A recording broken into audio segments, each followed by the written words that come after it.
we bring you a small interruption to talk to you today about Disney rules and things you could get fired for.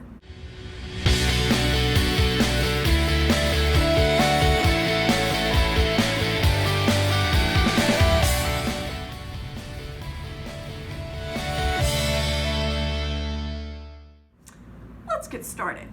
Number 1, you can't say no to a customer. The words N-O, can't say them.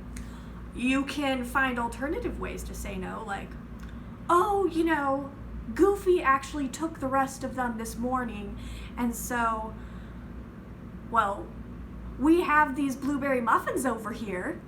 When you're working in the food part of Disneyland, you have to say corner and behind and between.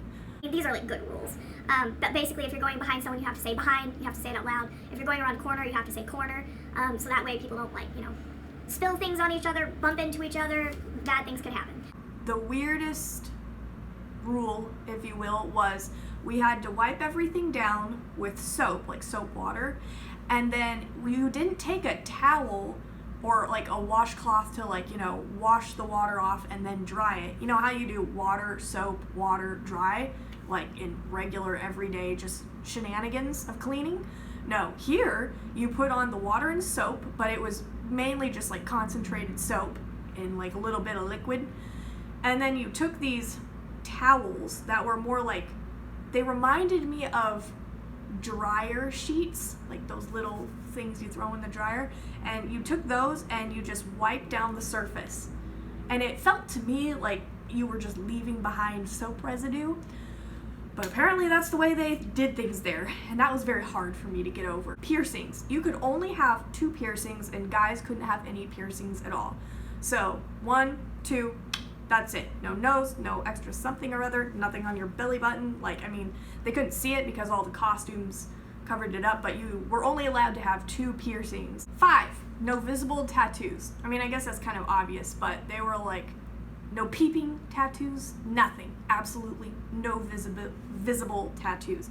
They didn't even want you getting tattoos while you worked for them as a Disney college programmee, but no long nails and no polish. That's another thing. Disney has absolutely no loyalty to you as a worker in the park. They will just up and fire you over like the smallest things. I guess maybe because they know they can get better, like someone who will follow the rules better, but I don't know. Anyway. 7, hair color. You couldn't have weird, unnatural hair colors, and you couldn't have like roots that were like showing like very in contrast, so dark and then light. It had to be like a nice smooth blend. Jewelry and accessories, you couldn't wear a watch, like a regular watch. If you were gonna wear a watch, it had to be one of those like band that was like super close to your skin and thin. Couldn't wear more than 1 ring, and it had to be close to your finger. You couldn't wear dangly earrings or even shorter dangly earrings. You could only wear studs and even pearls. Like, there were apparently some managers that would get upset if you wore pearls. So I just didn't wear earrings usually at all. Now we'll move into the things that you can get fired for doing. Pulling your phone out while on stage, which is where they say where you interact with guests, or even backstage, which is where, the food people are prepping the food and stuff. Took your phone out, that could get you fired instantly. You can only take your phone out on breaks, and you get 2 15-minute breaks if you work for 8 hours. You also get a 30-minute lunch, which is a great segue into the next thing you can get fired for. If, when you clock out for lunch, you take your lunch, if when you come back, you clock in a minute later than 30 minutes, if you get 2 or 3 of those happen, if that happens, you'll get fired. It's just a California state law kind of a thing. And I'm not even sure if it's 3. I'm pretty sure if it's if it happens twice, it's bad, and you get talked to about it, and then you get fired kind of a thing. Speaking of lateness, getting into work more than 2 minutes late, you get talked to, and if that happens 3 times, you get fired. So even if you call in and are like, hey, I'm running, 5-10 minutes late, they still put it down as a mark on your stuff. Now we come to the part of the rules about being a Disney college programmee, and one of the rules is that if you miss a class for any reason and you do that 3 times, you're dropped from the program. So, yep, 3 strikes and you're out, but they don't tell you that. It's a rule, but they don't tell you that, and I don't know why that is. It's really weird. Disney is great about communicating like regular rules and stuff, but there's some things that they just choose to leave out. I don't know why.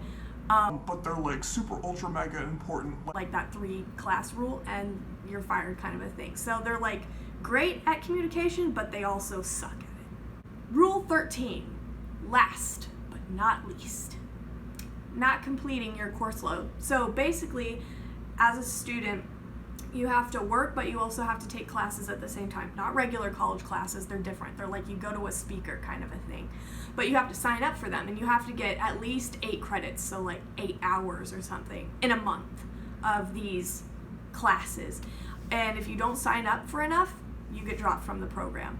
So, cool, right? You just sign up. No, wrong. Actually, they only have a limited number of spots, and there's some kids who are like, I'm gonna be an overachiever, and I'm just gonna do all the hours I can so I can get that trophy. or whatever prize they told us we would get if we did over 8 hours a month. But when they do that, they take away spots from other kids who need those classes. So that was something that was extremely inefficient in the Disney College program, and also something that you could just get dropped for. So thanks for listening to these rules. There are a whole host of other rules, but these were just the top interesting ones that I found interesting. Anyway, thanks for watching my video. Have a great day.